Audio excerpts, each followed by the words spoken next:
Hello, क्या हो गया इसमें?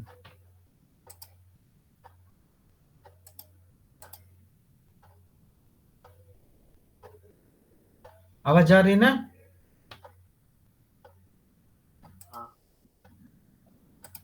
ठीक है, बोल देना कुछ प्रॉब्लम हो तो इसमें अब किसकी, ये नेक्स्ट क्वेश्चन है 119।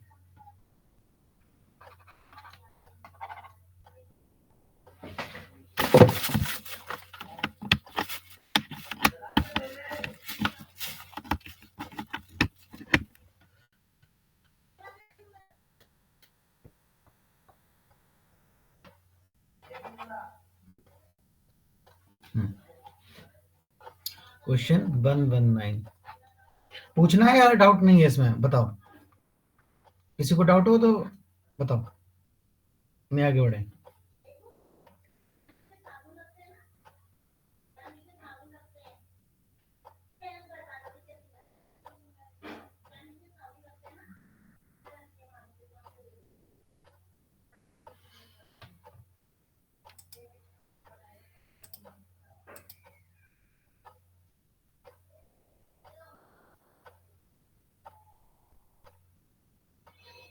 कितने लोग हैं? 9 लोग हैं ना?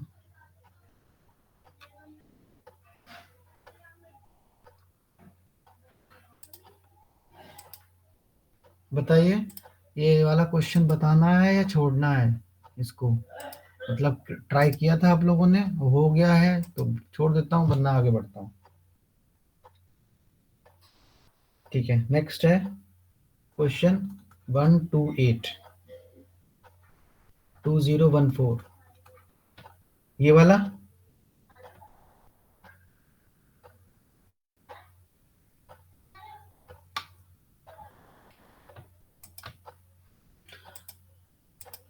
रंजन, आवाज तो जा रही ना मेरी? Yes sir. इसका ये वाला बता अ, दीजिए। सर एक बार आंसर बताते जाइए साथ साथ ना, आंसर की नहीं है। अच्छा वैसे हो गया 1 to 8 का क्वेश्चन। अच्छा, 19 में मेरा सी ऑप्शन आ रहा है। इसमें आएगा ए और सी। ठीक है, सर 128 में 128 2014 का डी है। ऑप्शन है। ओके ओके, आर स्क्वायर पूछ रखा है मैंने, आर निकाला है। हाँ, मैं ओके बताता हूँ। Okay, got it. ठीक है, नेक्स्ट है 114। जिसको भी डाउट हो तुरंत बता देना। दिसंबर 2014 का क्वेश्चन है ये। भाई जिससे भी डाउट है मुझसे बोल दो, क्योंकि ऐसे मैं देखना, बार बार देखना पड़ेगा उसमें जाके, इसीलिए सर एक बार 144 का ना सारा डिस्कस कर लेते हैं, मतलब एक बार गो थ्रू हो जाते हैं। ये किसी ने, डिटेल में करने की जरूरत नहीं है। देखो फिर इन्होंने भी कल भी किया था, आज भी। प्रॉब्लम क्या है आपकी? नहीं नहीं, बताओ। मतलब ये इसमें नहीं, ये ये नहीं, है क्या डाल कर भाई? 144 वाला।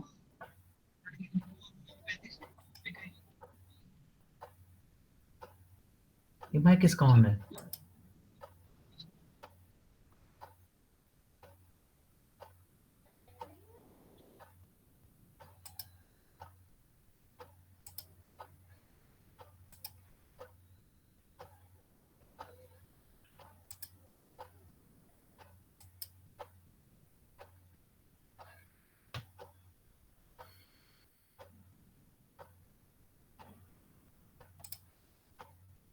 हाँ ज्योति, बताओ क्या कहनी थी? सिर्फ 144 का मतलब मेरा नहीं हुआ मेरे से। एक्चुअली इसमें थोड़ा लीनियर अलजेब्रा यूज हो रही है, थोड़ा सा लीनियर, बट मैं डिस्कस कर सकता हूँ लेकिन।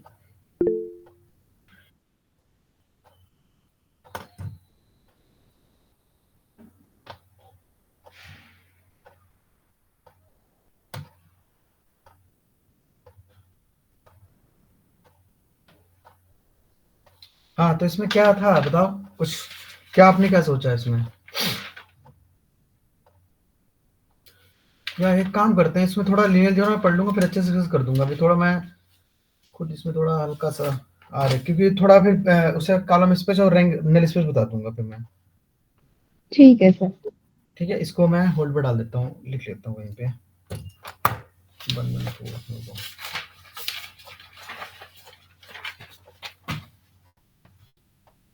इन क्वेश्चन में लीनियर अलजेब्रा यूज होगी, थोड़ा लीनियर अलजेब्रा इंट्रोडक्शन दूंगा आपको, उसके बाद क्वेश्चन कराऊंगा।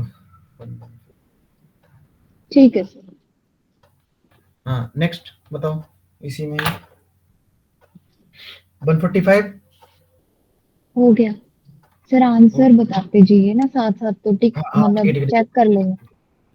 145 का, अब भाई जिसका ना हुआ आराम से बोल देना कि वैसा माइक ऑन करके, सर मेरा नहीं हुआ तो मेरे को बता दो।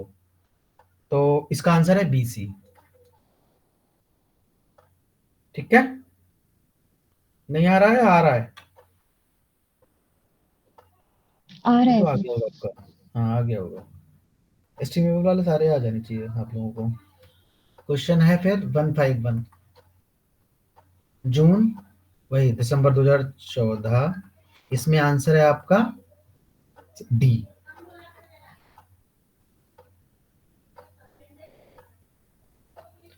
ओके, सर क्या आंसर एक बार रिपीट करना। क्या स्क्रीन नहीं दिख रही है? नहीं, डी है ना आंसर। 151 में डी। हाँ ठीक है।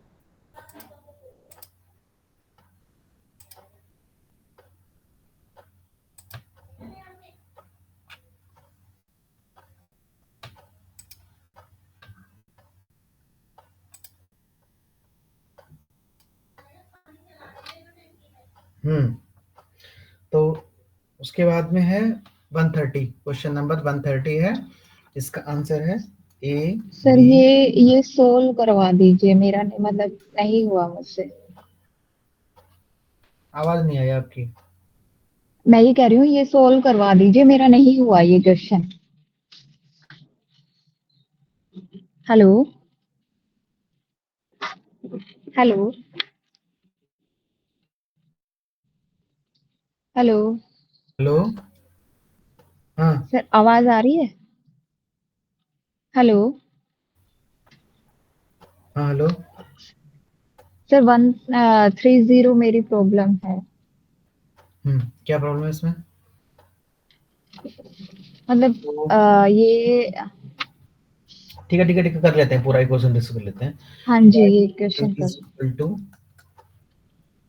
b1 e की power t plus beta sir 2। Screen नहीं दिख रही है। बाकी सभी के साथ यही प्रॉब्लम है? रंजन, ज्योति, क्या प्रॉब्लम दिख रही है, नहीं दिख रही ऋषि? नहीं दिख रही। नहीं दिख सर रहा। नहीं दिख रही है।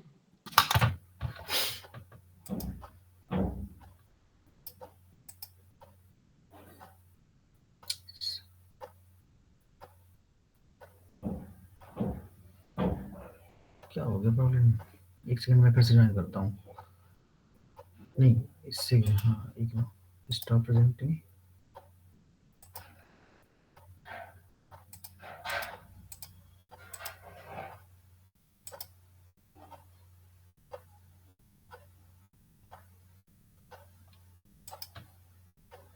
अब दिखी? यस। Yes sir. चलो, तो इसमें अपने के पास अपने को दे रखा है ये जो एरर टर्म्स है, it is following normal 0 comma sigma square random variables beta 1 beta 2 are beta 1 cap beta 2 cap are least square estimate of beta 1 and beta 2 respectively. Okay, then which one of the following are correct? पहला सही होगा, unwise estimator होता है। दूसरा भी सही होगा, unwise estimator होता है। तीसरा कोवेरियंस निकलवाया था मैंने इसका, और वेरिएंस ऑफ बीटा 1। अच्छा नहीं, ओ सॉरी, मैं तो सिंपल देख रहा था इसको। नहीं नहीं नहीं, फिर तो आपको देखना पड़ेगा सर, निकालने पड़ेंगे, ऐसे नहीं बोल सकते आप इनको।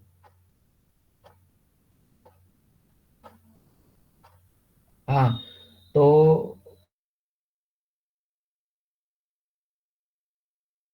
कैसे किया इसको भाई? एरर टर्म मिनिमाइज कर लो। आपने क्या लगाया था? S is equal to summation लॉन टी का स्क्वायर और टी गोज 1 टू जो भी है आपका एन तक जाएगा आई ये आई है, टी नहीं है। अच्छा आई लिखा हुआ इसमें, okay I, this is I, और आई गोज 1 टू आपका n तक। तो s is equal to Y minus, तो बड़ा लंबा चला जाएगा फिर तो, बीटा 1 e की power I minus beta 2 e की पावर माइनस आई, है ना, ये स्क्वायर आएगा, और summation I goes 1 to n, बस विद रिस्पेक्ट टू बीटा 1 करो इसे, ऐसे किया था जब आपने। गौतम बाबू यस सर, ऐसे ही करा था, बट आगे जाके मतलब नहीं समझ आया कि कैसे क्या हो रहा है, बड़े कॉम्प्लिकेटेड चीजें हो गई बेकार थी। है। दो में से गया एक, और यहाँ आएगा बाई टी 0, और बीटा 1 के रिस्पेक्ट में कर रहे हैं तो मेरे को क्या मिलेगा, माइनस सी की पावर आई, ठीक है, और बाकी वाला 0 हो जाएगा। तो यहाँ से आप बीटा 1 निकलेगा, तो इज इक्वल टू 0, तो आएगा ए की power I goes 1 to n by I e की power I minus beta 1 e की power I, beta 1 I e की पावर आई, और दैट इज 2 ना आई ना, हाँ ये 2 आई हो जाएगा। सर समेशन, अच्छा समेशन अभी नहीं ले, ब्रैकेट लगाओगे? Okay okay. ये इसके अंदर जाएगा ना, ये थोड़ा बाहर आएगा। हाँ जी, आपने ब्रैकेट नहीं लगाया था ना, तो मैंने सोचा समेशन आपने साथ साथ खोल दिया। अच्छा, तो ये इससे मल्टीप्लाई हुआ, ये माइनस इसका चला गया, -2 इधर हो गया, 0 में चला गया, तो ये ऐसे हो गया। फिर उसके बाद में फिर माइनस क्यों ले रहा हूँ, सही तो लगा, अरे मुझे लगा आप समीशन बोलने वाले यहाँ पे, समीशन, तो ये आएगा आई गोज 1 टू n माइनस 2 आई, और बचे ये हटाओ यहाँ से, आप कंफ्यूज नहीं होंगे, वाई आई ई की पावर आई माइनस बीटा 1 ई की power 2 I and minus beta 2 और ई की पावर 0 विच इज 1, ये हो गया 0। और यहाँ से आपका आएगा कि, अच्छा थोड़ा कैलकुलेटिव क्वेश्चन बना दिया इन्होंने, ये हो गया, और is equal to beta 1 summation e की पावर 2 आई प्लस बीटा 2, ठीक है। और उसके बाद में मैं डिफरेंशिएट करूंगा विद रिस्पेक्ट टू बीटा 2, तो देखते हैं मेरे को क्या मिलता है, बीटा 2 के रिस्पेक्ट में करूंगा, और हमारे पास, चलो बीटा 2 ये क्या है, वाई आई माइनस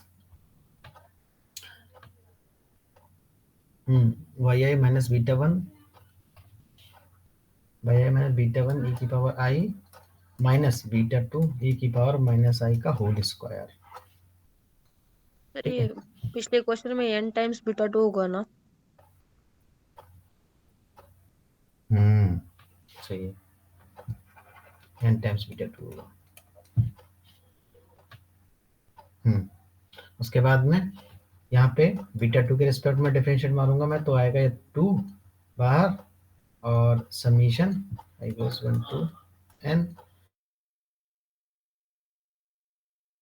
आई माइनस बीटा 2 e की पावर माइनस आई। उसके बाद में किसको पकड़ूंगा, इससे करूंगा 0, इस 0, और ये आएगा माइनस बीटा 2 माइनस e की पावर माइनस आई, ठीक है। तो माइनस ये जाके 0 में इधर हो जाएगा, और आपका केवल बचेगा 1 की power n minus beta 2 e की पावर माइनस आई, और ये बचेगा -2 गया उधर, तो e की पावर माइनस आई। तो ये मिला मेरे को, i goes 1 to n by I e की पावर माइनस आई, ठीक है, और माइनस बाहर आएगा, और e की पावर 0 बनेगा, और n टाइम आ जाएगा, फिर माइनस बीटा 2 e की पावर माइनस 2 आई, और आई हमारा 1 से n तक चल रहा है, चलो इसको बार बार आई लिखें। उसके बाद में, अच्छा n beta 1 plus beta 2 is into summation e की पावर माइनस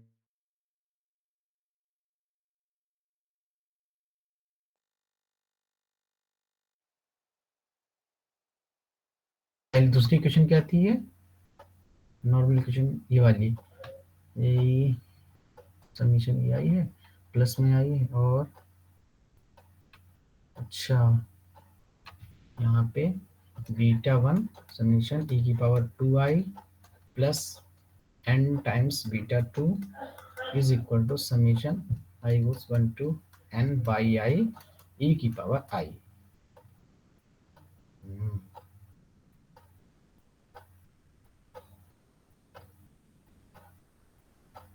अगर डायरेक्ट करेंगे तो यार प्रॉब्लम हो जाएगी ना इसमें, मतलब लेंथी मेथड्स जाएंगे इसमें। बट बीटा 1 बीटा 2 की वैल्यू हमें निकालनी भी पड़ेगी, क्योंकि कोवेरियंस निकालना पड़ेगा फिर, ऐसा तो है।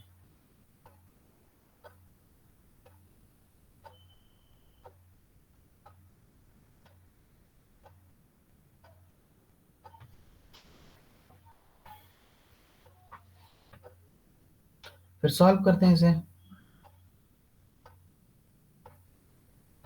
लेकिन सॉल्व करके आ जाएगा आंसर, देखते हैं। यहाँ से किसे मल्टीप्लाई करूँ, बीटा 1 को एलिमिनेट कर दूँ, किसको करूँ,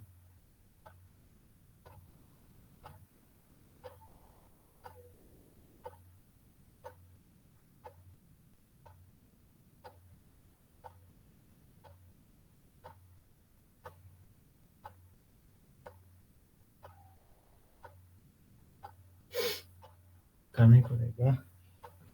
अच्छा क्या करूँ इसमें, समीशन e की पावर 2i से मल्टीप्लाई कर दूँ यहाँ पे, और उसके बाद में यहाँ पे मल्टीप्लाई करूँ n से, तो मुझे क्या मिलेगा, इसमें ये इधर मल्टीप्लाई होगा, ये बहुत गंदा टर्म बनेगा जाके,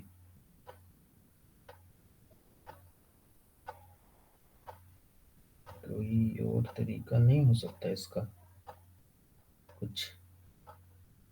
सर क्या हम इसको जैसे e की पावर i है, इसको वेरिएबल x माने और e की पावर माइनस i को 1/x लिख के ऐसे कुछ कर सकते हैं?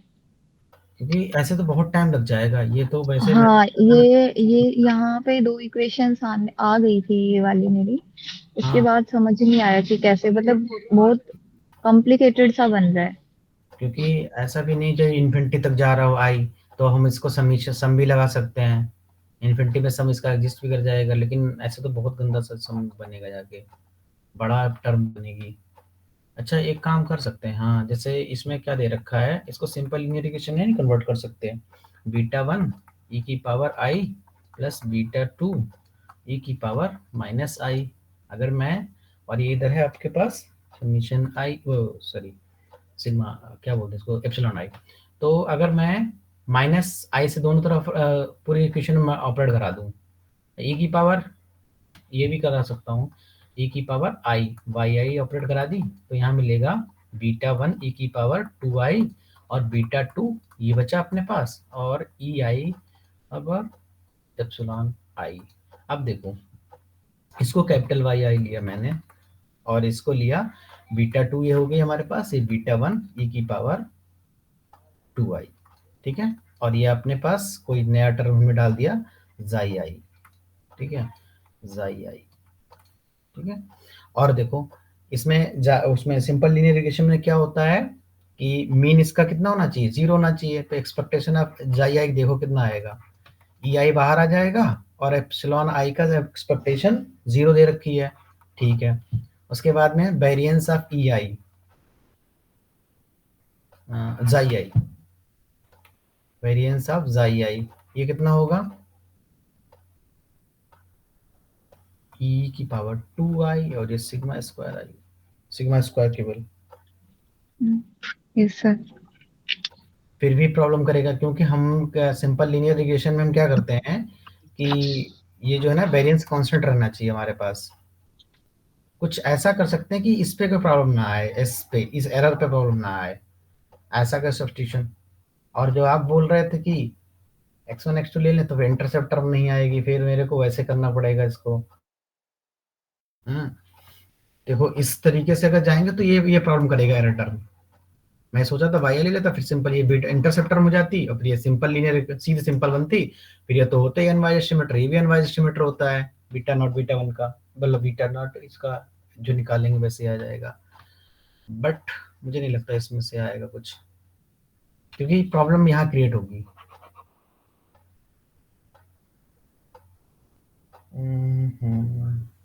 फिर मेरे को फिर ये वाली सोचना पड़ेगा इसको, केवल y I is equal to beta one x i और इसको मैं ले लूं एक्स वन आई और इसको ले लेता हूं beta two X two I, where वो आपके जो ऐसे हैं ही। फिर उसके बाद में आएगा ई आई। अब यहाँ पे खैर वो तो सब चल ही रहा है, लेकिन ये मॉडल हमने पढ़ा भी नहीं है, बात ये है। ये मॉडल हमने नहीं पढ़ा है ये वाला, तो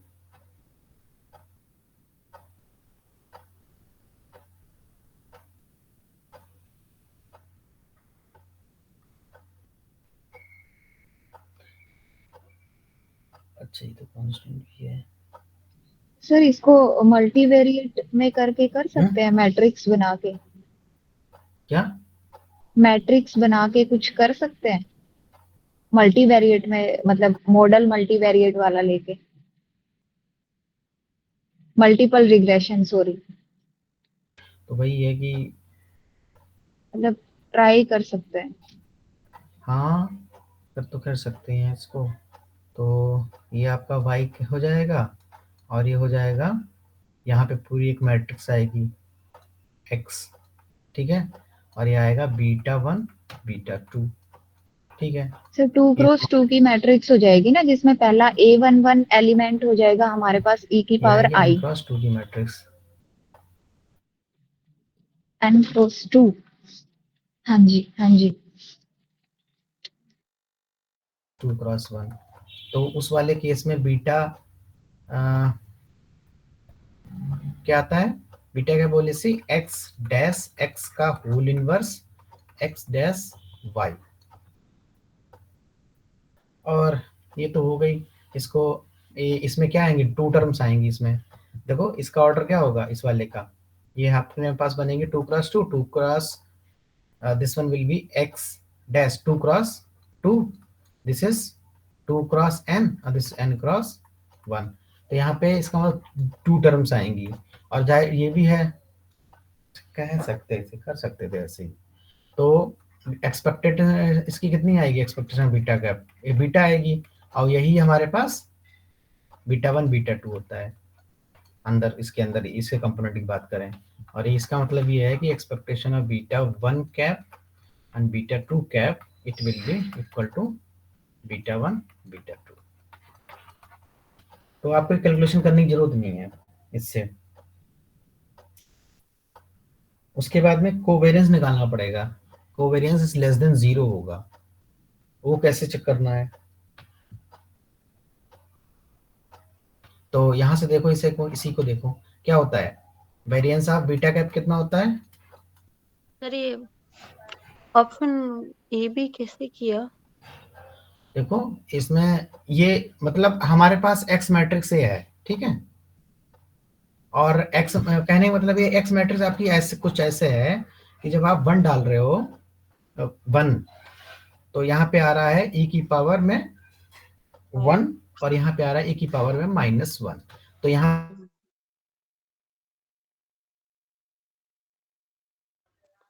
सर आवाज और चली गई, है?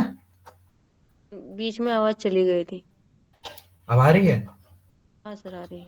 हाँ ठीक है। देखो फिर से कराता हूँ इसको, x1 x2 मानने की जरूरत नहीं, हटाओ से। तो y1 अपने पास क्या आएगा, beta one e1 plus beta two e की पावर -1 प्लस एप्सिलॉन 1, और y2 is equal to e beta one e की power 2 square and beta two e equal to beta one e power n plus beta two e की power -n plus epsilon n।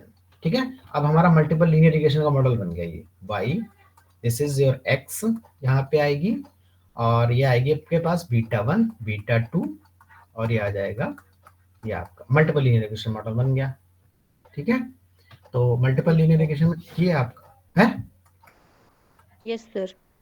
हाँ, तो ये हो गया। अब हमारे पास मल्टीपल लीनियर रिग्रेशन मॉडल में है, पता ही है ओएलसी क्या, बीटा कैप ओएलसी कितना होता है। अब देखो बीटा एक चीज और देखनी पड़ेगी इसमें, एक चीज और देखनी पड़ेगी कि ये एक्स डैश एक्स ऑर्डर कितना होगा। देखो एक्स का ऑर्डर कितना है, n cross 2। n cross 2 cross n होगा ना। x का ऑर्डर कितना है, n क्रॉस 2 है ना। अच्छा हाँ, सही कह रहे हो, x का ऑर्डर n क्रॉस 2 है, तो x डैश का 2 क्रॉस n हो जाएगा, और इसका दिस इज कितना, n क्रॉस 2, तो फाइनली 2 क्रॉस 2 की मैट्रिक्स बनेगी। ठीक है। अच्छा, दूसरी बात है, हाँ ये वाला जो मैट्रिक्स बन रही है इसकी रैंक कितनी होगी बताओ। e1 e की पावर -1 e की पावर 2 e की पावर -2, और e की पावर n e की पावर -n। देखो इधर तो नंबर ऑफ कॉलम्स देख लो, independent number of column independent कितने होंगे, 2 होंगे इसमें। क्यों, देखो इसको आप ऐसा, इस कॉलम में आप ऐसा कोई भी कुछ भी मल्टीप्लाई नहीं कर सकते कि आपको ये मिल जाए, मतलब दोनों इंडिपेंडेंट ही है। यानी अगर ऐसा होता कि आप C1 में कुछ ऐसा मल्टीप्लाई करते आपको C2 मिल जाता, सपोज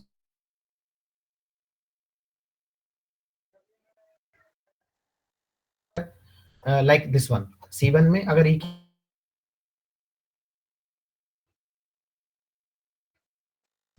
दूसरे वाले में जब करने जाओगे e की पावर 2 में e की पावर -2 से multiply, then you will get 1। तो कहने का मतलब ये दोनों कैसे इंडिपेंडेंट हैं, और इसीलिए इसकी रैंक x की कितनी हो गई, 2, और 2 क्रॉस 2 की मैट्रिक्स ही बन रहेगी ये वाली। इसका मतलब इसका इनवर्स एग्जिस्ट करेगा। ठीक है, तो उस हिसाब से हमारा ओएलईसी कितना आ जाएगा, x डैश x का whole inverse x dash y। अब इसका कंस्ट्रक्ट होगा ये कुछ इस तरीके का, अगर मैं इसको पूरे को सॉल्व करने बैठूं तो टाइम बहुत लगेगा, इसीलिए मैं क्या करूंगा, इसका कुछ इस तरीके से आएगा। यहाँ पे एक मतलब कंपोनेंट यहाँ होगा आपका, एक कंपोनेंट यहाँ होगा। ये बीटा और हमारा लेफ्ट साइड में क्या चल रहा है कि बीटा कैप ओएलएसी का मतलब बीटा 1 ओएलएसी और बीटा 2 ओएलएसी, ये चल रहा है। तो इस वाले वैल्यू को मैं यही वैल्यू नाम दे दूंगा, तो बीटा 1 होगी ये, और ये वाली बीटा 2 होगी। मतलब जब एक्सपेक्टेशन क्या करूंगा, अनवाइज एस्टिमेटर की बात करते हैं, मतलब ये बीटा 1 नहीं होगी, कुछ वैल्यू होगी। ठीक है, तो उस हिसाब से, और हमें पता है कि एक्सपेक्टेशन ऑफ अब बीटा अब हो जाएगी ओएलएसी, एक्सपेक्टेशन जब आप लगाएंगे तब ये आती है बीटा। तो बीटा भी हमारा 2 क्रॉस 1 का वेक्टर है, beta cap OLSE is also 2 cross 1 vector. जब मैं इसको एक्सपेक्टेशन ऐसे लिख सकता हूँ, बीटा 2 कैप ओएलएसी, मतलब ये मैं यहाँ पे करके दिखा रहा हूँ, ये एग्जाम में नहीं करना है आपको, ये आपके दिमाग में सारी कैलकुलेशन होनी चाहिए यहाँ पे। तो ये इसके साथ हो जाएगा, ये इसके साथ हो जाएगा, तो आपका पहला भी ट्रू हो गया और दूसरा भी ट्रू होगा इसी आप बात से। ठीक है, this will lead to 1 and this one lead to 2 option, second option. उसके बाद में बस सर इसके लिए एक ही कंडीशन है कि x dash x inverse should exist, x हाँ कौन सा भी हो, x कौन सा भी हो, और rank of x should be equals to the number of unknown parameters beta और बीटा 2। हाँ ठीक है, मतलब ये दो कंडीशन हो, मॉडल कुछ भी हो तो मॉडल कुछ भी बीटा मतलब x और x भाई ना, यहाँ पे देखो ना, यहाँ पे अगर 2 होता है, यहाँ 3 होता है, यहाँ 4 होता है, 5 होता है, भाई तो हम करते हैं x1 x2 यही तो वैल्यू लेते हैं। तो यहाँ पे e की टर्म्स में वैल्यू है। ठीक है, तो वही चीज है, x मैट्रिक्स ही है आपकी। और जो आप बोल रहे हो तो जैसे इसमें x में ओएलएसी कब एग्जिस्ट, मतलब इनवर्स कब एग्जिस्ट करेगा, जब इसकी रैंक इसके ऑर्डर के बराबर, इस वाले की रैंक इसके ऑर्डर के बराबर होगी, मतलब हम इसकी रैंक देखेंगे। और रैंक हम क्या नंबर, हम ये मान के चलते हैं मल्टीपल लीनियर रिग्रेशन मॉडल में हमने पहले बताया था कि where x is full column rank, मतलब जितने भी कॉलम्स होंगे वो सारे के सारे इंडिपेंडेंट होंगे मल्टीपल लीनियर रिग्रेशन में, हमने बताया था शुरू में, एजम्पशन में लिखवाया था। ठीक है, तो यहाँ से तो ये चीज हो गई। अब हमें तीसरा चौथे पे देखना है क्या हो सकता है। देखो थर्ड वाले के लिए मैं सबसे पहले इसी को निकाल दूंगा, बीटा कैप होल AC निकाल दूंगा। इसका कितना आएगा, ये आपको बताया था एरर टर्म्स का। हाँ, तो ये आता है x डैश x का होल इनवर्स। अब इसको थोड़ा सा सोचना है। ये देखो, ये इजिली निकाला जा सकता है। क्यों, ये 2x2 की मैट्रिक्स बन रही है। ठीक है, अब देखो x डैश, और दूसरी बात ये है, देखो यहाँ पे एक चीज और भी है कि मैंने आपको बताया है कि जब भी n की वैल्यू दे रखी हो तो आप कुछ भी ले सकते हो, 2 ले लो, 3 ले लो, तो उससे जल्दी और इजीली क्वेश्चन होगा। ये फिलहाल 2x2 की मैट्रिक्स दे रखी है, मैं यहीं से निकाल सकता हूँ, इसको पूरा भी निकाल लूंगा। तो पहला कॉलम तो है x1 e की पावर में सारी पॉजिटिव है, दूसरा है e की पावर निगेटिव है सारी पावर। तो देखो x डैश x कैसे निकाल, ये आपका x डैश आएगा, क्या आएगा, यहीं पे लिख लेता हूँ x डैश क्या आएगा, e, नहीं क्या होता है x, यहाँ पे लिखते हैं इसको। x हमारे पास क्या है, e1 e2, और ये आपके पास जा रहा है en, e की पावर -1, e की पावर -2, e की पावर -n। ठीक है, और यहाँ कितना बचेगा, ये आएगा, इसको मैं ऐसे ट्रांसपोज मार दूंगा, e स्क्वायर और e की पावर n में, और e की पावर -1, e की पावर -2, e की पावर -n। ठीक है, अब हम मल्टीप्लाई कर लो इससे फटाफट, कितना आएगा, देखो e इसका ये सब आएगा इस तरीके से, e स्क्वायर प्लस e की पावर 4 और अप टू e की पावर 2n आएगा, ये आपके पास, और क्या आएगा, ये फिर देखो यहाँ से यहाँ मल्टीप्लाई करोगे द 1, ये इसकी मल्टीप्लाई करोगे द 1, तो टोटल टाइम्स n टाइम्स आ जाएगा। सेम यहाँ पे भी आएगा, और सेम ये वाला आएगा, e की पावर -2 प्लस e की पावर -4, और यहाँ पे n की वैल्यू अगर आप 2 भी ले लेते तो इजीली क्वेश्चन कर पाते इसको। ध्यान नहीं दिया, मैं वैसे कर लेता, एग्जाम में वैसे करता हूँ। तो देखो अब आपको बताओ, इसका इनवर्स निकालना होगा आपको ना। हाँ, तब लिखी है उसमें इनवर्स में क्या करते हैं हम कि x डैश x का इनवर्स, सपोज करो ये a है, कैपिटल A है, ये कैपिटल B है, तो क्या होता है, मेन डायगोनल को चेंज कर देते हैं, तो b यहाँ आ जाएगा, a यहाँ जाएगा, है ना, और ऑफ डायगोनल पे माइनस का साइन लगा देते हैं। वो सब ठीक है, बट डिटरमिनेंट कैसे होगा, तो डिटरमिनेंट निकालो इसका, डिटरमिनेंट कितना आएगा x डैश x का, तो ये फिर ये थोड़ी देर के लिए इनको 2 लेता है, कितना आएगा देखते हैं जरा, यहाँ 2 रखते हैं, यहाँ 2 रखते हैं, तो डिटरमिनेंट आएगा e स्क्वायर प्लस e की पावर 4 और ब्रैकेट यहाँ पे e -2 प्लस e की पावर -4 माइनस n स्क्वायर हो गया, तो n की 2 रखी आपने, तो 2 4 हो गया, तो ये आएगा 1 e की पावर -2 प्लस e की पावर प्लस का 2, और ये आएगा 1 -4, तो अपने पास आ गया e स्क्वायर प्लस e की पावर -2, तो ये नहीं बन रहा है क्या, इसको ऐसे लिख सकते हैं e प्लस e की पावर -1 का whole square, a square plus b square minus, यहाँ पे माइनस आएगा -2ab। हाँ, तो ये आएगा वैल्यू डिटरमिनेंट, तो यहाँ पे मैं ऐसे डाल सकता हूँ इसको, तो कहने का मतलब ये पॉजिटिव ही आ रही है। ठीक है, तो ये मेरे को ये चेक करना है कि ये वाली बड़ी होगी, क्योंकि अगर वेरिएंस बी ऑफ बीटा 1 ये है ना, ऊपर वाला वेरिएंस है बीटा 1, क्या होगा, variance of beta 1 will be beta b upon में, मतलब 2 लेके चल रहा हूँ, ध्यान रखना, e माइनस e की पावर -1 का होल स्क्वायर। देखो आपको एग्जाम में कैलकुलेशन जल्दी करनी है तो n की वैल्यू आपको छोटी लेनी पड़ेगी, वरना कोई चारा नहीं है, अगर इतना लंबा करोगे वहां पे आंसर दोनों से ही आएगा। तो e की पावर -2 है और e की पावर -4 है, और जाहिर सी बात आपको देखो ये वैल्यू क्या है, बहुत ही कम होगी ना, और यहाँ पे डिटरमिनेंट रहेगा इसका, और अगर ना भी निकालते ना तो भी पता कर लेते, डिटरमिनेंट ना भी निकालते तो भी उससे भी आ जाता आराम से, क्योंकि x डैश x का होल इनवर्स कितना आता, b अपान में x डैश x का डिटरमिनेंट, यहाँ पे n आता, यहाँ पे n आता, और यहाँ पे a upon x dash x का ये आ गया। डिटरमिनेंट। अब देखो बड़ा कौन सा होगा, ये वेरिएंस ऑफ आपका बीटा 1 है, ये वेरिएंस ऑफ बीटा 2 है। तो देखो ये वाली क्या वैल्यू बड़ी होगी, ये देखो ये e की पावर -2 है, माइनस में पावर्स हैं तो जाहिर सी बात है कम ही होगी। जैसे e की पावर स्क्वायर बड़ा होगा कि e की पावर -2 बड़ा होगा, तो ये वाला बड़ा होगा, मतलब ए वाली टर्म बड़ी होगी। ए वाली टर्म कहाँ पे मेरी आ रही है, ये यहाँ पे आ रही है। इसका मतलब वेरिएंस ऑफ कौन बड़ा होगा, बीटा 2 बड़ा हो जाएगा। बड़ा। ठीक है, यस सर। तो सी आउट हो जाएगा इसी हिसाब से। और सबसे सबसे अच्छा बात इसमें पता है, क्योंकि इनने आई एन पे रिस्ट्रिक्शन नहीं दे रखी है। सबसे बढ़िया बात वही है, एन पे रिस्ट्रिक्शन नहीं दे रहे, तो सीधे लो आई की वैल्यू 1 और फटाफट एक लाइन में 2 लाइन में का आंसर आएगा इससे। मैं सच बता रहा हूँ, बहुत जल्दी आंसर आएगा इससे, आपके सारे ऑप्शन एलिमिनेट हो जाएंगे। फिर उसके बाद कोवेरियंस की बात करते हैं। कोवेरियंस यहाँ पे देखो नेगेटिव आ ही रहा है, तो लेस देन 0 है ही, तो उस हिसाब से हमारा डी ऑप्शन सही हो जाएगा। ठीक है, तो ये वाला ए बी और डी ऑप्शन है इसमें। ठीक है, ओके सर।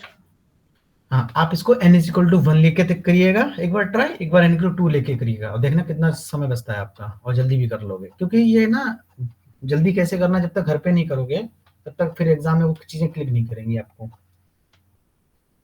ठीक है, ये समझ में आया ज्योति आपको? Yes sir. सबसे अच्छा यही होता है कि देखो कि कहीं एन पे कोई रिस्ट्रिक्शन तो नहीं है, सबसे लीस्ट वैल्यू ले लो। यहाँ पे एन पे कोई है नहीं, आई की वैल्यू आप कुछ भी ले सकते हो, 1 भी ले सकते हो, 2 भी ले सकते हो, तो 1 के लिए देख लेते हैं आराम से, इजी हो जाता, 2-3 लाइन में आंसर आता है इसका, टाइम भी बचाना होता है वहाँ पे। हाँ 116 देखो, इसे बताना है, मतलब डिस्कस करना है इसे। सर क्वेश्चन सारे डिस्कस कर दीजिए, कुछ ना कुछ नया निकल के आता है कॉन्सेप्ट और वेरीफाई भी हो जाता है। हैं? क्या कह रहे हो? हाँ सर क्वेश्चन सारे डिस्कस कर दीजिए, क्योंकि कुछ ना कुछ नया सीखने को मिलता है। आवाज नहीं आ रही आपकी, बार बार लैग कर रही है। सर क्वेश्चन सारे डिस्कस कर दीजिए प्लीज। चलो ठीक है, तो इसमें देखो इस वाले में क्या है, consider the following regression problem. ये आपकी रिग्रेशन प्रॉब्लम है, y = alpha plus beta I plus epsilon i और i goes 1 to n। ठीक है, उसके बाद में कह रहा है कि ये अपना मॉडल है, एप्सिलॉन आई नॉर्मल 0,1 है। ठीक है, अल्फा 0 नहीं है, मतलब इंटरसेप्टर में इंक्लूडेड है। Alpha n is MLE of alpha n cap is MLE of two. ये तो इजी है, अल्फा एन अगर एमएलई हो गया, ठीक है, तो और आपने पढ़ा होगा एमएलईज आर कंसिस्टेंट, ये थ्योरम होती है ना, रिजल्ट होता है ना? Yes sir. Yes sir. ये कोई कंफर्मेशन दो, इसकी कंसिस्टेंट होता है या नहीं होता है? यस सर होता है। हाँ, जब ये कंसिस्टेंट है तो variance n tending to infinity कितना जाएगा इसका? 0। 0। कंसिस्टेंस की दो याद होगा, कंसिस्टेंस में यस क्या सर। होता है, एक्सपेक्टेशन कहाँ जाती है, पैरामीटर पे जाती है n टेंड टू इन्फिनिटी पे, और आपका हाँ वेरिएंस जी। n टेंड टू इन्फिनिटी पे 0 पे 0 पे। जाता है। तो डी तो ट्रू हो गया, बाकी देखते हैं जरा एक बार, डी सही है और सी नहीं, सी कैसे सही हो जाएगा, सर सी और गलत हो सारे गलत हैं, डी सही है। जाएगा।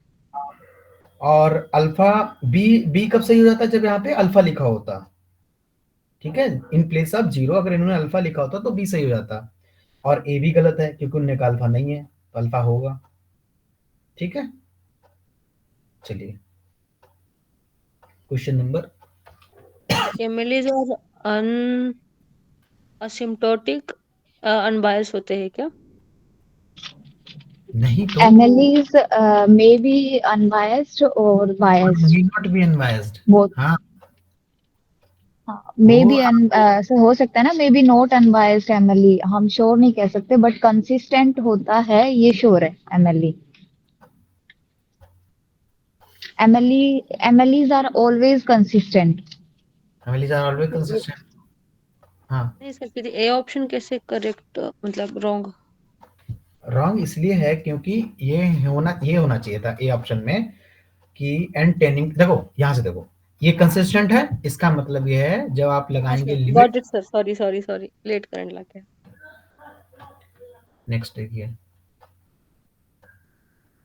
68 क्वेश्चन नंबर 2018 का है। क्या कह रहा है, बाई आई ये है, इसके बाद इंडिपेंडेंट है, ये है, तो एस्टिमेबल पूछा है इन्होंने, निकालो। ये तो बहुत बार करा चुका हूँ ऐसे क्वेश्चंस। तो ये हमारा मॉडल क्या बनेगा। अच्छा यार इसमें टी दिखता है इसमें, अच्छा थोड़ा गंदा सा लग रहा है, आई लिखा हुआ है, ये बाई आई है और फॉर आई 1 2 3 के 1 2 के लिए। तो आप इसका मॉडल बनाएंगे जरा, कितना आएगा यहाँ पे 1 1, और यह अपना θ1 θ2 θ3 भी है, तो θ3 के चक्कर में यहाँ पे 0 आ जाएगा। फिर सेम 1 1 0 से फिर 1 0 -1 1 0 -1 है ना। तो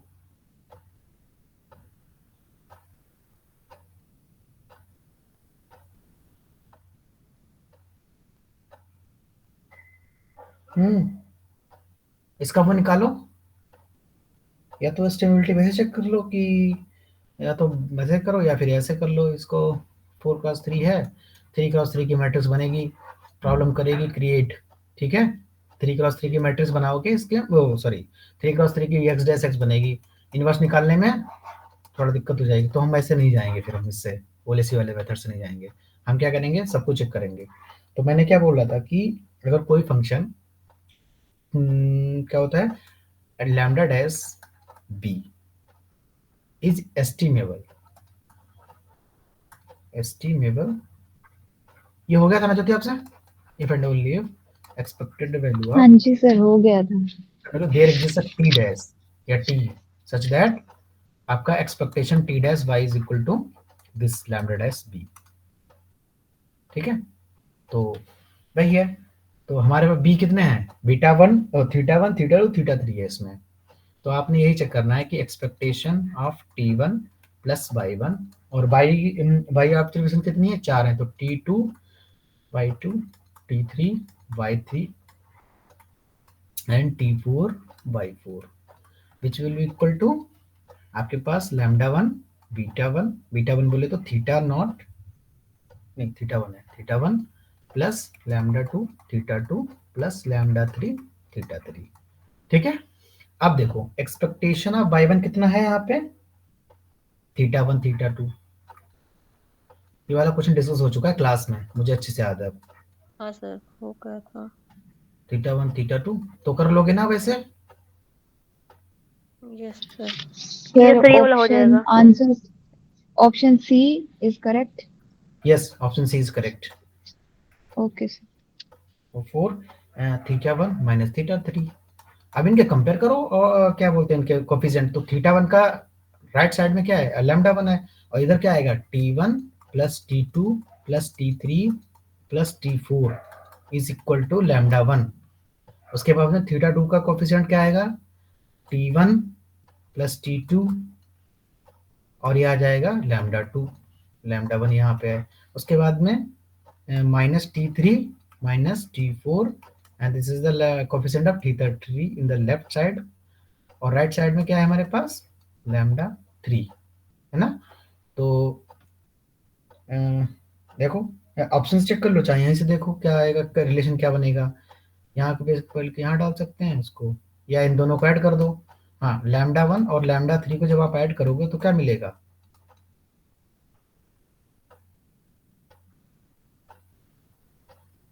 t1 प्लस t2।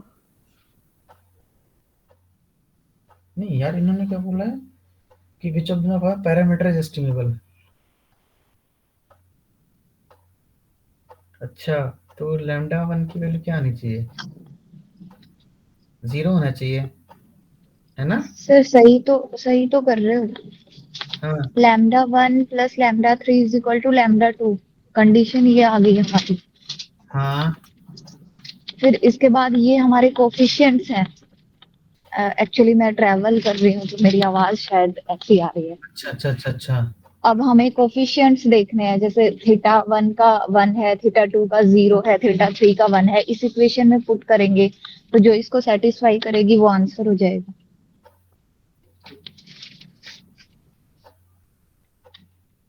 अच्छा, उसमें क्या जो हमने क्वेश्चन कराया था उसमें यही कंडीशन आई थी, ये वाली लास्ट वाली कंडीशन ये आ गई थी, केवल बस यही कंडीशन थी उसमें।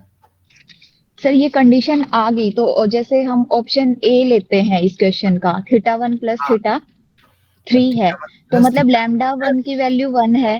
हाँ लैम्डा 1 की यहाँ पे लैम्डा ऐसा तो यहाँ पे ए ए लैम्डा 1 है। ऑप्शन में लैम्डा 1 की वैल्यू 1 है, लैम्डा 2 की वैल्यू 0 है हम्म, और लैम्डा 3 की वैल्यू 1 है। जब इस इक्वेशन में हम पुट करते हैं lambda 1 plus lambda 3 is equal to lambda 2, तो ये सेटिस्फाई नहीं करता, हाँ क्योंकि तो यहाँ पे it means option A is wrong.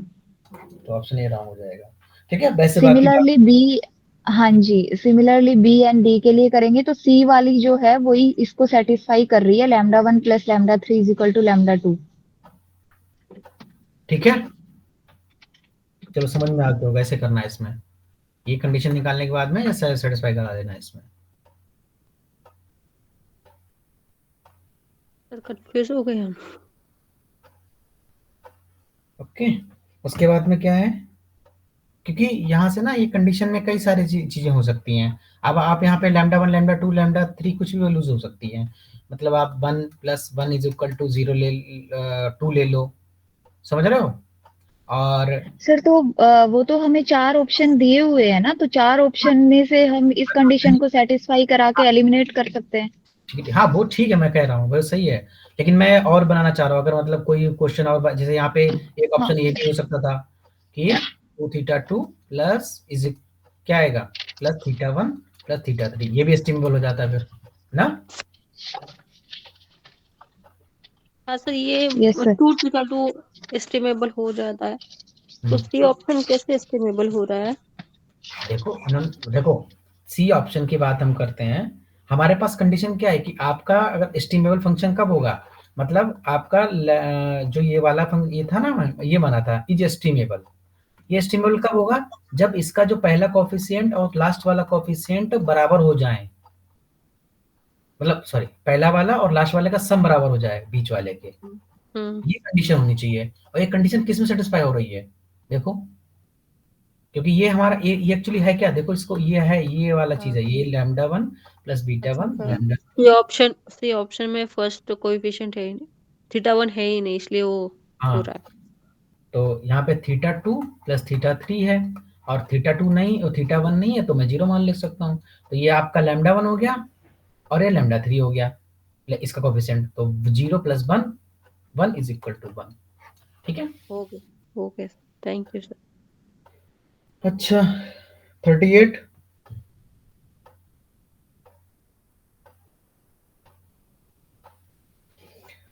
To sets of observation random vector ये हैं, consider simple linear regression model with interceptor for regression y on x। ठीक है, ये किसने किया क्वेश्चन, ट्राई किया था किसी ने, इसका डी ऑप्शन है,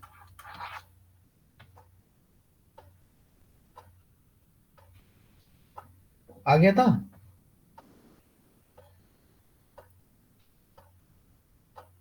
sir 38। Hmm,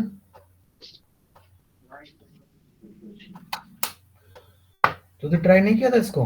option D is correct. Yes, okay sir, C तो मेरा गलत आ गया था, बट पता नहीं सर, ध्यान नहीं है क्योंकि मैं ना अभी ट्रैवल कर रही हूँ, गाड़ी में हूँ, तो मेरे को ठीक है ठीक है ठीक है एग्जैक्ट मैं रिकॉल नहीं कर पा रही। ठीक है ठीक है।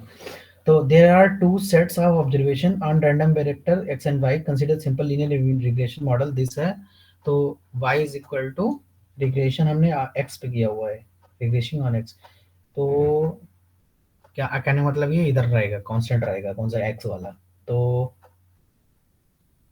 इन्होंने बीटा ना beta 1, let beta I be the least square estimate of regression coefficient obtained from ith set containing n1 and n2। Okay, तो आपने ये को थोड़ा मॉडल बनाना है पहले से। इंटरसेप्टर में इन्होंने क्या लेनी है, हमें पहले क्वेश्चन पढ़ो पूरा। तो let beta not be the least square estimate beta 1 be the least square, beta I be the least square estimate of the regression coefficient obtained from ith। अच्छा, बीटा 1 और बीटा 2 यहाँ ले लेते हैं ऐसे करके, x प्लस एप्सिलॉन। ये simple linear regression हो गया हमारे पास। और इन्होंने बोला है कि फिर क्या है, बीटा आई मतलब beta 1 is the least square estimate of regression coefficient of ith set consisting of ni observations। ओहो नहीं नहीं नहीं, ये नहीं है एक्चुअली। हमारे पास दो ऑब्जर्वेशंस हैं, एक इधर है n1 ऑब्जर्वेशन है x y का पेयर में, और एक साइड में है n2 ऑब्जर्वेशंस एक साइड पेयर में x, y में, ठीक है। तो फिर उन्होंने ये बात बोली है कि अगर आप इस पे करोगे जो भी बनाओगे y इज इक्वल टू, यहाँ पे कुछ इंटरसेप्टर बनाएगी बाद में देखेंगे इसको, बीटा 1 x आएगा प्लस एप्सिलॉन आएगा, और इधर अगर मॉडल बन रहा है आपका तो इंटरसेप्टर में plus beta 2 x plus epsilon, ये है क्वेश्चन। तो beta 1 is the least square estimate for the of the regression coefficient obtained from ith, मतलब first set of consisting n1 observation. तो दिस इज फर्स्ट सेट और n1 observation है, ठीक है। और n by n2 greater than 2 है। Let beta not be the least square estimate obtained from the pooled sample size n1 plus n2। उसके बाद में क्या कर रहे हैं ये कि दोनों को मिला दे रहे हैं, उसके बाद में मॉडल फिट कर रहे हैं। पहले तो इस पे इतनी n1 ऑब्जर्वेशन को मिला के मॉडल फिट किया तो ये आया, n2 को मिलाया तो ये मॉडल फिट किया तो ये आया। अब क्या कर रहे हैं कि n1 प्लस n2 को ऐड किया, उसके बाद में मॉडल फिट किया इन्होंने, तो आपका कुछ इस तरीके से आएगा। प्लस इसमें बनेगा beta 1 B the least square estimate obtained from the pooled sample. Okay, ठीक है। तो यहाँ से हमारे पास इस वाले केस में x है और प्लस इस वाले केस में बीटा नॉट आ रहा है OLAC। अच्छा, ये यार लिखना चाहिए था कि ये 2 डायमेंशन होगी इसमें, बीटा 1 के अंदर है इनमें, देना चाहिए था यार। ये कौन सा कोफिशिएंट है, सिंपल लीनियर इंटरसेप्ट और विद इंटरसेप्ट। ये क्वेश्चन पढ़ के भी समझ नहीं आ रहा है। हाँ, कंसीडर द, एक्चुअली इन्होंने ना ये बीटा आई इस बीटा आई 1 में कंफ्यूज किया है, बीटा 1 बीटा 2 में। इनको बोलना चाहिए था कि ये आपके कोई बंदा यहाँ पे इंटरसेप्टर भी ले सकता है ना, और ये रिग्रेशन कोफिशिएंट है इसके, क्या बोलते हैं, स्लोप पैरामीटर है यहाँ पे, तो वही लिखना चाहिए था। Beta 1 is the least square estimate of regression coefficient obtained from ith except consisting this one observation, and beta naught is the least square estimate obtained from the pooled variance, मतलब pooled this one n1 and 2 if it is known that okay, beta 1 cap, ये beta 1 cap जो है आपकी बड़ी है beta 2 cap से, ठीक है। उसके बाद में और ये ग्रेटर देन 0 है, ठीक है। तो which of the following statement is true, तो ए चेक करना है। ए को कैसे चेक करेंगे, बीटा 2 कैप बोल रहा है, बीटा नॉट कैप और ये बीटा 1 कैप। अच्छा पहले बताओ क्वेश्चन समझ में आ गया? मुझे तो आ गया, फिलहाल आपको नहीं आया तो फिर समझाता हूँ, बताओ। ये पूल्ड, ये बीटा 1 एक सेट ऑफ ऑब्जर्वेशंस का स्लोप पैरामीटर है और देखो, बीटा 2 एक दूसरे सेट का है। इतना ही समझ आ गया, बाकी वो बीटा नॉट पूल्ड वो नहीं समझ आया। देखो ये क्वेश्चन कह रहा है कि आपके पास n1 ऑब्जर्वेशन थी, ठीक है, और x और y के n1, आपको n2 ऑब्जर्वेशन दे रखी x और y की। तो जब आपने इसमें मॉडल फिट किया, हमें क्या क्या चाहिए होता है, x y चाहिए होते हैं विद n ऑब्जर्वेशंस हैं, तो हम मॉडल फिट करते हैं। तो ये मॉडल यहाँ से जो आएगा वो इस तरीके का बनेगा, यहाँ पे कुछ इंटरसेप्टर में आएगी और ये आपका बीटा बनाएगा और ये x आ जाएगा प्लस एप्सिलॉन आ जाएगा। तो ठीक है, ये इन्होंने ये बोला। उसके बाद दूसरा जब मैं मॉडल फिट करने जाऊंगा तो मैं ये चीज, यहाँ पे कुछ इंटरसेप्टर आएगी और रिग्रेशन कोएफिशिएंट हमें बीटा 2 मिलेगा और ये एप्सिलॉन आ गया। उसके बाद में क्या काम करा इसने कि इसको और इन दोनों को क्लब कर दिया, तो हमारे पास अब ऑब्जर्वेशन कितनी हो गई, n1 + n2, मतलब पहले 5 5 5 थी, अब 10 हो गई टोटल। तो अब इन 10 ऑब्जर्वेशन से मॉडल फिट कर रहा है ये, ठीक है। n1 और n2 दोनों ऑब्जर्वेशंस को लेके सम किया और उसके बाद में इसने मॉडल फिट किया। तो ये कह रहा है कि यहाँ पे जो रिग्रेशन कोएफिशिएंट आ रहा है वो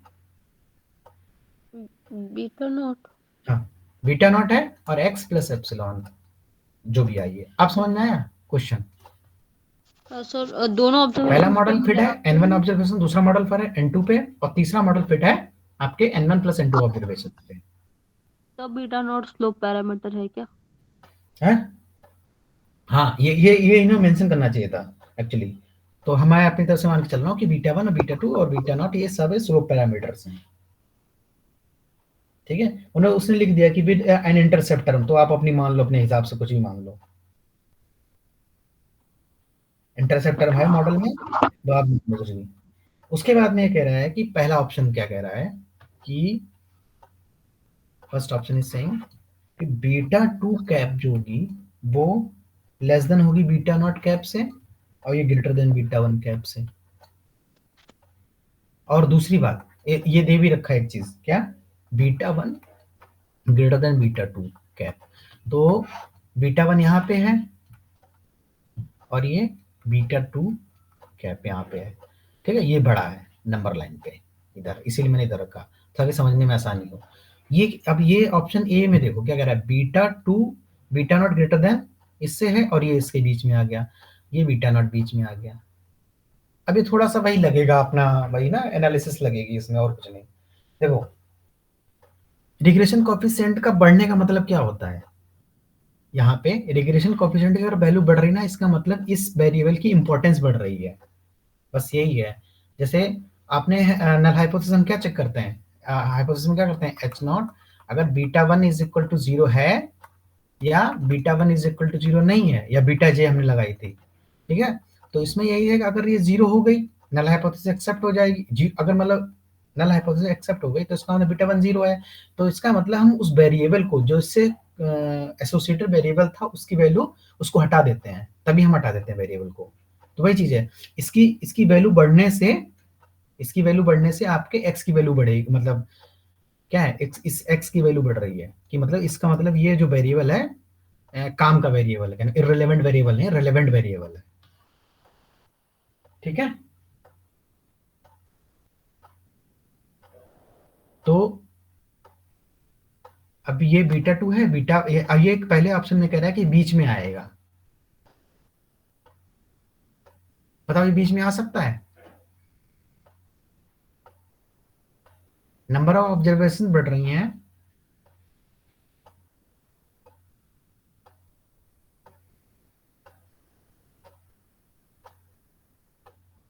इसमें थ्योरी अलग ही पढ़नी पड़ती है शायद इसकी।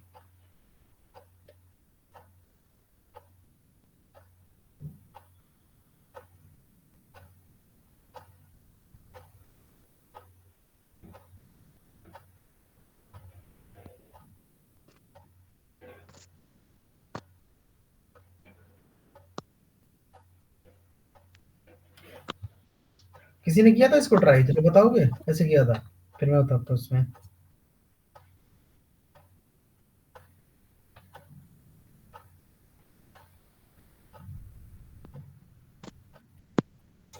क्या थोड़ा इसमें एक काम करते हैं, इसको डालते हैं होल्ड पे, इसको मैं देखता हूँ बाद में। क्वेश्चन नंबर 38 ये 2019, इसमें कुछ ज्यादा ही कुछ लगेगा एनालिसिस, ठीक है। नेक्स्ट देखते हैं 24।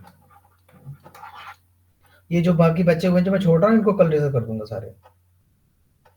और उसके बाद में गिवन डेटा है xi yi when n is greater than 2 not all xi is identical, ठीक है। Simple linear regression model is this, y अपने पास है alpha plus beta xi plus epsilon i, let hii be the ith diagonal element of hat matrix। hat matrix इन्हें बोल रखी x x dash x inverse x dash, where x is n cross to corresponding model matrix, ठीक है, then which of the following are possible for some choice of n?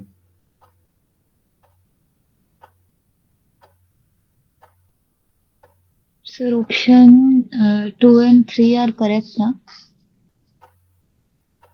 क्योंकि HII जो हमने पढ़ा था उसकी वैल्यू 0 से 1 के बीच में लाई होती है और इक्वल टू का साइन होता है, मतलब इक्वालिटी होल्ड करती है। जब हमने हैट मैट्रिक्स की प्रॉपर्टीज वगैरह पढ़ते हैं तो HII जो डायगोनल एलिमेंट होता है वो greater than equal to 0 and less than equal to 1, तो इससे हम ये बोल सकते हैं कि HII 0 नहीं फॉर नहीं सम नहीं आई। नहीं नहीं, मैंने ये बोला था ध्यान से, मैंने इक्वलिटी नहीं लगाई। नहीं सर, मैंने तो इक्वालिटी पढ़ी हुई है।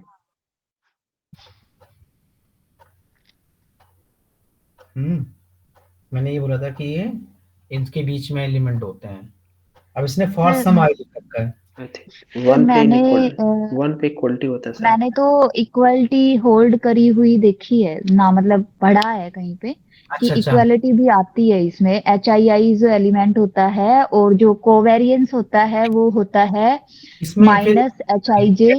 आएगी तो क्या सर? लेफ्ट में वाले में इक्वलिटी नहीं आएगी। 0 पे नहीं होगा। हाँ, क्योंकि बीच वाला क्या दिखा रहा है इसका, उसका हेट मैट्रिक्स की वैल्यू बीच में 0 आएगी नहीं किसी कीमत पे भी। सर मैं दोबारा चेक करूंगी, मैंने जहां पे देखा होगा वहां से। देखना है इसको। लेकिन यही जहां देखा वो मेरे को बताओ, क्योंकि मेरे खुद नहीं मिल रहा है ये चीज है। मैंने खोजने का प्रयास किया लेकिन वही है ना, क्विज़ेस पे पढ़ूंगा फिर टाइम लगेगा, तो मैं पढ़ ही नहीं रहा उस चक्कर में। ठीक है सर। सर मोंटगोमरी में मिल जाएगा क्या लग रहा है? मोंटगोमरी में तो नहीं मिलेगा, क्योंकि वहीं से तो मैं प्रिपेयर किया था ये लेक्चर तुम लोगों के लिए। हम भी कहीं देखे हैं, सर ध्यान आई नहीं आ रहा है। थिंक ISS में पूछा गया है ये 2023 में आई थिंक। हाँ तो वही मैं कह ISS 2023 में पूछा गया है। तो वहां पे हाँ जी सर 2023 में ही पूछा गया है आई थिंक, या फिर 2022 में है। और वहां पे मतलब जो इक्वालिटी है वो बोथ साइड लगा रखी है और वो उन्होंने करेक्ट कर रखा है आई थिंक सो, मैंने वहां से देखा है। चलो इसको बाद में देखते हैं फिर, इस वजह से अब तो मेरे को पढ़ना ही पड़ेगा, ये डाल रहा था। चलो ये भी हो गया, और उसके बाद में 23 ईयर भी लिख लो इसमें, पेज नंबर 27, और ये वाला था 26।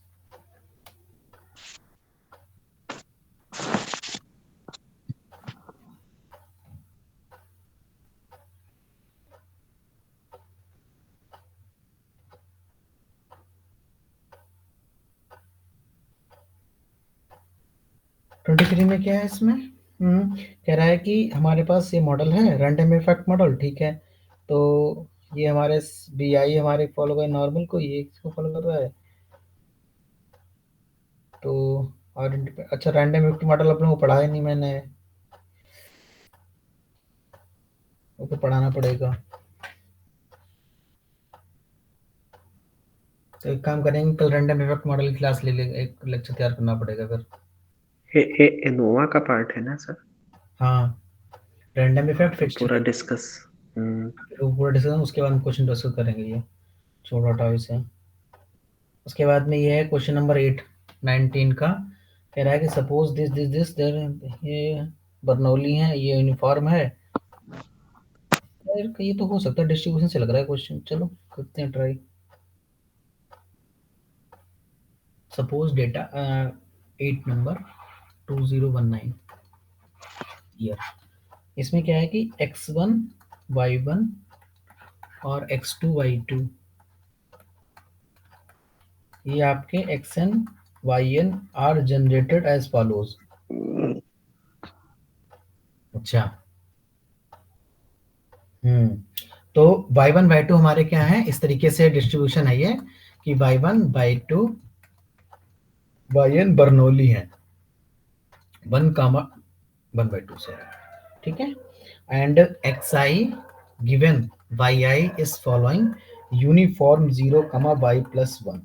ठीक है, hx आपने डिफाइन किया है, hx is equal to 1 and 0 when x is greater than 1 and otherwise. ठीक है, then which one of the following is correct? Linear regression model for mx, in the sense that the true mx is obtained for some values of parameter this alpha naught alpha 1 for all x. तो mx is equal to expectation of y given xi is equal to x. तो यहाँ से अच्छा x given y ये दे रखा है, तो इसकी वैल्यू निकालनी पड़ेगी। y फॉलो कर रहा है, देखो इसे कैसे निकाल सकते हैं हम लोग।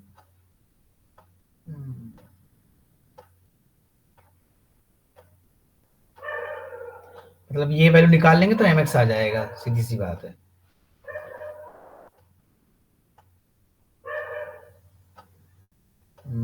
वाई आईज की वैल्यू क्या, क्योंकि इसको मैं पहले तो ये कर सकता हूँ कि सम लगाऊंगा यहाँ पे, और Y I probability Y I given X is equal given X. ठीक है, ये डेफिनेशन लग गई हमारी एक्सपेक्टेशन की, और वाई आई हमारे 0 हो सकती है या फिर 1 हो सकती फॉर ए पर्टिकुलर वाई। हाँ, सम होना चाहिए।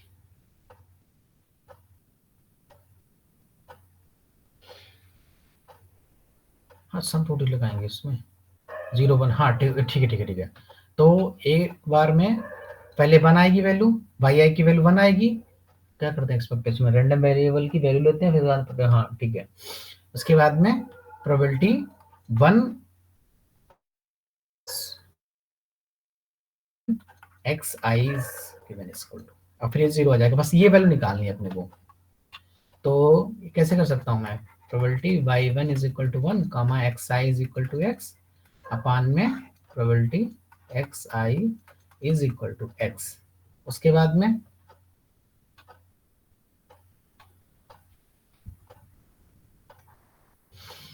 Probability x I is equal to x given y 1 is equal to, नहीं तो वाई आई था ना, y I is equal to 1, और फिर probability Y I is equal to 1। ये आपने probability x I is equal to X, ये given B भी कैंसिल हो जाएगा। हाँ ठीक है, तो ये यहाँ से ये आ गया। अब एक्स आई गिवन वाई आई दे रखा है, कितना है, यूनिफॉर्म 0 कामा वाई प्लस 1। तो x I given y i will follow, y i की वैल्यू कितनी है 1, तो it will follow uniform 0 comma 2, uniform 0 comma 2।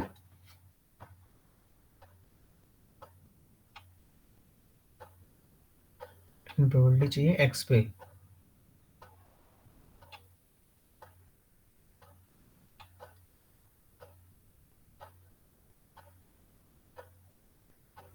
फिर एच एक्स कहाँ यूज होगा इसमें, एच एक्स की वैल्यू 1 है।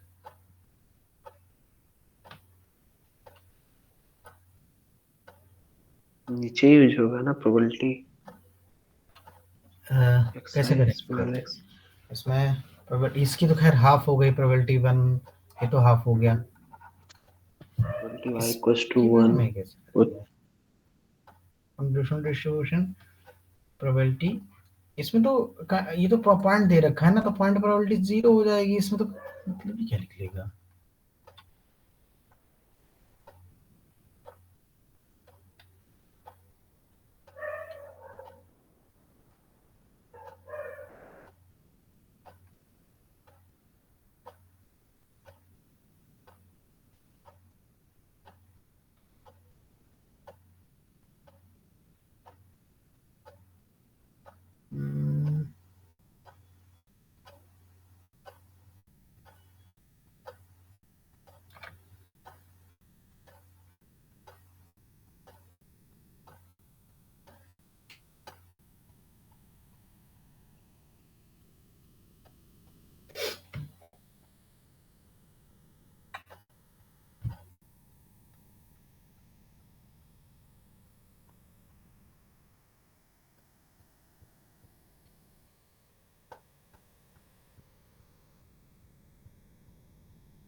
x ग्रेटर देन 1 है, देखो एच एक्स के हिसाब से, तो यहाँ से, और वैसे x हमारा कहाँ से कहाँ तक जाएगा,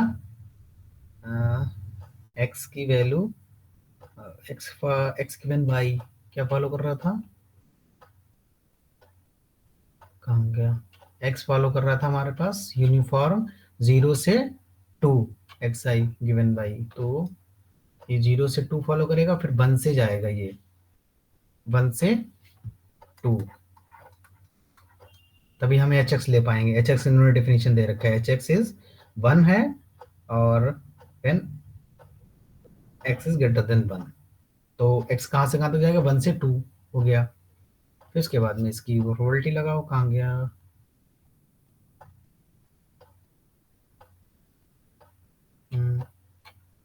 1/2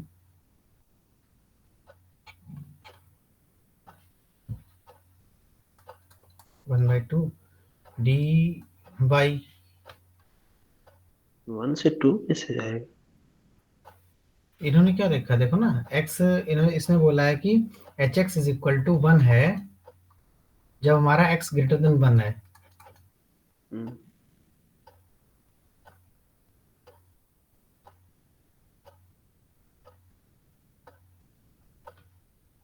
देखो इसको एग्जाम में पता कैसे करेंगे क्वेश्चन को, इसमें फोर्थ ऑप्शन में एक्सपेक्टेशन लो जरा, फोर्थ ऑप्शन क्या तक के कह रहा है कि वाई आई गिवन मैं X I is equal to X, और जब मैं दोनों तरफ एक्सपेक्टेशन लगा दूंगा एम एक्स की, expectation of Y I only, y expectation of Y I, expectation of Y I is equal to क्या होता है, एनपी 1/2 है ना, और यहाँ से देखो ये वाला अल्फा नॉट प्लस अल्फा 1,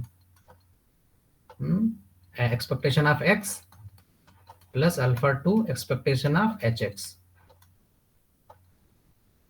ये 1/2 आएगा किसी कीमत पे। यहाँ तो अल्फा 0, अल्फा 1, अल्फा 2 की वैल्यू पता नहीं है ना। देखो ना, नहीं नहीं नहीं नहीं, यहाँ से देखो, ये expectation of m x half आ गई, ठीक है, एक्सपेक्टेशन ऑफ एम एक्स, और इसमें पहला ऑप्शन कैसे हटाओगे इसको, मतलब मैं एग्जाम में करने की बता रहा हूँ कैसे करना है, बाकी ये जो कन्वेंशनल कल बताता हूँ इसका।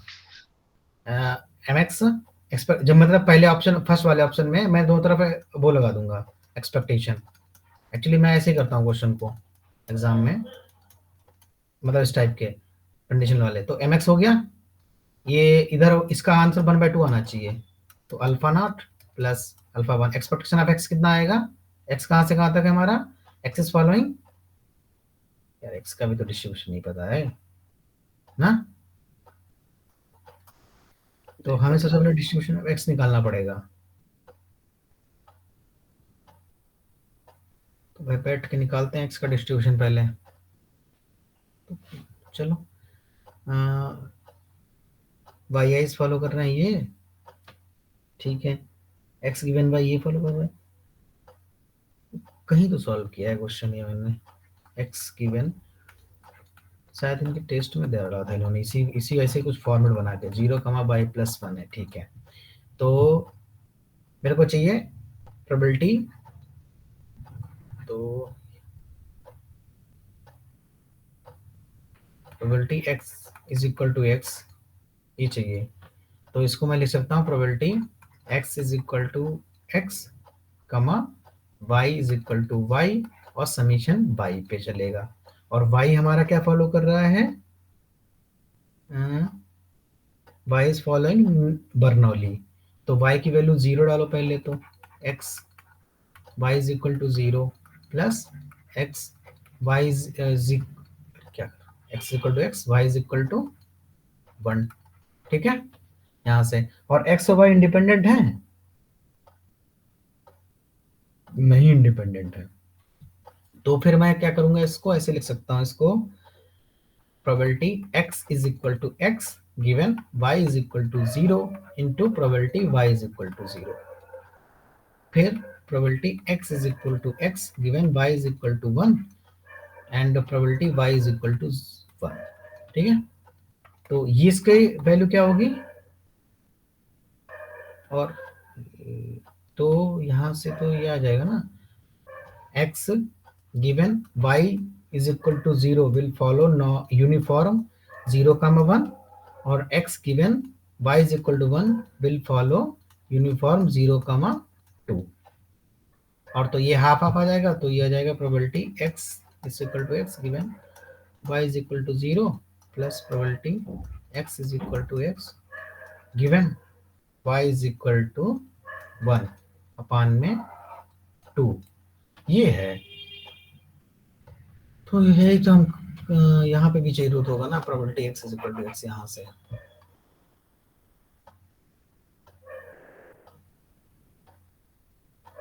x गिवन y, छोड़ा हटाया इसको। Sir probability of y is equal to 0, ये 1/2 आपने किसकी वैल्यू ली है? प्रोबेबिलिटी देखो y क्या फॉलो कर रहा है, बर्नौली 1 को फॉलो 1/2 को फॉलो कर रहा है ना। हाँ जी हाँ जी हाँ जी, तो ठीक है probability sir. y is equal to 0 half, probability y is equal to 1 half. अब इसके बाद में थोड़ा सा शायद दिमाग लगाना पड़ेगा इसमें। चलो हटाओ इसको, मैं डालता हूँ कल के डाउट में, कुछ ज्यादा ही हो गया डाउट। तो ये यूनिफॉर्म की नहीं हो जाएगी? एक मतलब x गिवन y वाला तो पता है यूनिफॉर्म 0, 1, हाँ और सेकंड वाला यूनिफॉर्म 0, 2। तो इनकी पीडीएफ वगैरह लिख के नहीं हो सकता कुछ? एक्चुअली यहाँ पे probability x is equal to x दे रखी ना, तो उस पहले यहाँ पे पॉइंट प्रोबेबिलिटी 0 होती है, तो यहाँ पे रेंज दी होनी चाहिए थी कायदे में। वही को हमें थोड़ा सोचना है, मतलब ऐसा नहीं कि यहाँ तक तो आ गया, इसके आगे सोचना है कि मेरे को ये चाहिए एक्चुअली। तो सर hx जो डिफाइन कर रखा है x ग्रेटर देन 1, उसका यूज नहीं कर सकते? उसी का ही यूज होगा एक्चुअली, उसी का ही यूज होगा। ठीक है, वहां पे hx इसमें कुछ ऐसा कुछ आएगा, हाँ इस तरीके का आएगा ये answer, alpha not plus alpha 1 मतलब 1 प्लस एक्स ऐसा कुछ फॉर्म करके आएगी, प्लस 1 hx जो सर हमें मतलब जैसे hx जो भी है, मतलब x ग्रेटर देन 1 है, इसकी वैल्यू 1 है, तो प्रोबेबिलिटी चाहिए basically x greater than equal to 1 की। कहने का मतलब ये है आपका mx ना, ये है अल्फा सर नॉट। हम मतलब हम प्रोबेबिलिटी अभी निकाल रहे हैं, probability x is equal to x जो हमने अभी ऊपर निकाली है। देखो हाँ बताओ। ये हाँ, probability of x is equal to x ये निकाली है हमने। हाँ तो मतलब अगर hx को हम देखें तो हमें बेसिकली प्रोबेबिलिटी चाहिए x greater than equal to 1 की। ग्रेटर देन इक्वल टू 1, हाँ ठीक है। तो इसने mx, हाँ तो फिर एक्सपेक्टेशन निकल जाएगी ना hx की, फिर हम ऑप्शंस को एलिमिनेट कर सकते हैं। हाँ hx के एक्सपेक्टेशन तो सर अगर हमें प्रोबेबिलिटी मिल गई x greater than equal to 1 की, देखो क्या कह रहे हो, प्रोबेबिलिटी ऑफ hx अगर हमें निकालना बैठे हैं तो ये आएगी 1 into probability of x greater than equal to 1 हाँ प्लस अच्छा 0, तो वो वाली तो 0 हो जाएगी, तो हमें x greater than equal to 1 की प्रोबेबिलिटी चाहिए बेसिकली। हाँ, तो एक बार इसमें लगाएंगे हम, हाँ, और एक बार इसमें लगाएंगे। x is greater than 1 given y is equal to 0 plus probability x is greater than 1 given y1 is equal to 0 by 2 आएगी ये चीज। ठीक है, तो अब हमारे पास क्या है, x given y is equal to 0, ये वाला तो 0 हो जाएगा, ये वाली इससे पहले वाले से by 0 पे ना, 1 से बड़ा है तो 0 हो जाएगी। ये वाला काम करेगा केवल ये वाला 1 से 2 में, तो इसकी आएगी हाफ, ये आएगा 1 से 2 में, और x गिवन y का पीडीएफ क्या आएगा 1/2 और ये dx, तो फाइनली 1/4 आ रहा है यहाँ से, तो एक्सपेक्टेशन ऑफ hx और एक्सपेक्टेशन ऑफ mx कितनी आ रही थी, हाँ मैंने एक्सपेक्टेशन ऑफ mx कितनी निकाली थी, देखो expectation of mx it was mx ये रहा, और expectation y given x is equal to x है, दोनों तरफ जब मैं एक्सपेक्टेशन लगाऊंगा एक्सपेक्टेशन ऑफ mx, तो इसकी एक्सपेक्टेशन ऑफ y बचेगी, और एक्सपेक्टेशन ऑफ y है 1/2, तो ठीक है, और एक बार एक्सपेक्टेशन ऑफ एच एक्स निकाल के केवल एक्स निकालो, एक्सपेक्टेशन ऑफ एक्स कितनी आएगी, क्या होता है X into probability X is equal to